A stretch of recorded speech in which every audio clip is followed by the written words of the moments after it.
We're beginning a series of projects. There's 4 of them in a row that all deal with what I call best companies. As a project, this is best companies. But I want to stop and congratulate you all. First of all, you've done extraordinarily well on the ugly move memo. So that being said, nice work, took a positive view, pragmatic view, but most of all used the memo sandwich. And I saw many of you using what we call the I concept of management. Those are really good things, especially in real life. On best companies, you are employed either as an individual or as part of a group to go out and consult with a group of graduate students at Stanford University. They spent 6, 7, some of them 8 years finishing up their bachelor's degree, and now they have their graduate degree. They want to go out into the world, and they've asked you, because your special expertise in research and writing, to go out and find the 3 best companies you would recommend. They've also provided you with 4 different lists of the top 10 companies in the country as your reference point. By the way, in case you want to sit down and use a different company that's not in any of the lists, you're welcome to do that.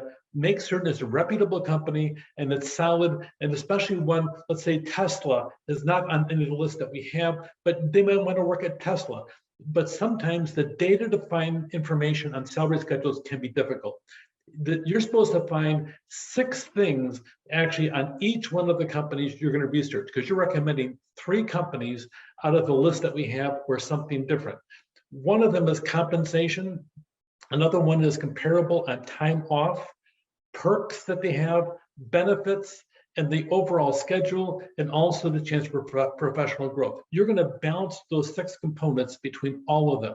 And you choose your own group for this assignment or as an individual, but the projects are an outline, then a draft report, and then a final report, and then also a presentation which you're going to submit online as an MP4 or movie file when it comes down to it. So the part of the assignment, I have the 4 different surveys. Once again, you can use other companies in the process. Here's the ones that I found on the different surveys. And these are from 2019, which is really the most relevant data that's out there right now. Here's from Forbes, Fortune, and also LinkedIn. So use these as your base point. If you want to add one or a couple as you go through the process, you're welcome to do that. The Chapter 10 outline is due April 11th. Be brief and concise, double space the whole document. It's a working document and adds things as you think of them. It's also a decision-making document. It's not carved what I call in stone, but it's carved in soap. So you can change the structure as you go through. The draft is due on April 18th. They're a week apart. Once again, you're going to double space, just like we talked about in class, edit items, or edit on the fly with Google Docs, especially if you're working on a group. Your final report is due a week later. And with that, I'm looking for something that follows what we have in Chapter 10. Go back over the PowerPoint slides, which are included in Canvas over here. Keep it crisp, keep it clean. Don't forget, in business, paragraphs are single space, double space in between. Add your hooks in the process.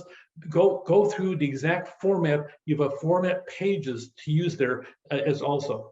Also, when you submit a document online, use hard returns between the pages to make certain you don't have lines drifting over from one page to the next. And if you have a group, have one person be the final editor, so you have one voice, so it sounds alike as you go through. And then a week later, you're going to take that document, you're going to turn it into a presentation, which is due on May 2nd. It's going to be presented online. Work out the mechanics ahead of time. I really recommend that you practice ahead of time, but make certain you treat this just like a professional consultant would in the process. From reports are the bread and butter of a business. You create a deliverable, and your client should value enough that they want you to return. So you also get a benefit here in class. You're learning how to create an online group project. You also, for your own personal benefit, learn how to evaluate a company, look at potential employers. So with that, take care. Any questions, drop me an email. Take care.